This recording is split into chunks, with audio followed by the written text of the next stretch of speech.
இந்த நேரத்தில் இந்த மாமன்றத்தில் நமது அரசு சார்பாக சில உத்தரவாதங்களை நான் தர வேண்டும் என்று விரும்புகிறேன். தமிழக வெற்றிக் கழகத்தின் கொள்கை தலைவர்களான தந்தை பெரியார், பெருந்தலைவர் காமராஜர், அண்ணல் அம்பேத்கர், வீரமங்க வேலு நாச்சியார், மக்கள் சேவகர் அஞ்சலை அம்மாள் ஆகியோரின் வழிகாட்டுதலுடன்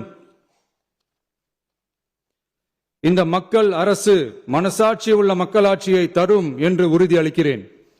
சமூக நீதி, சமநீதி, சம வாய்ப்புடன், உண்மையான உறுதியான ஜனநாயகத்துடன், மதச்சார்பற்ற சமூக நீதி கொள்கைகளுடன் இந்த அரசு நடக்கும். அதில் சிறிதும் மாற்றமில்லை.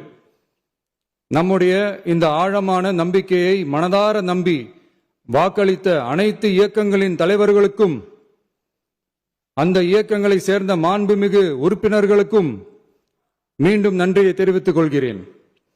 எம்மதமும் நம் மதமே. எல்லா மக்களும்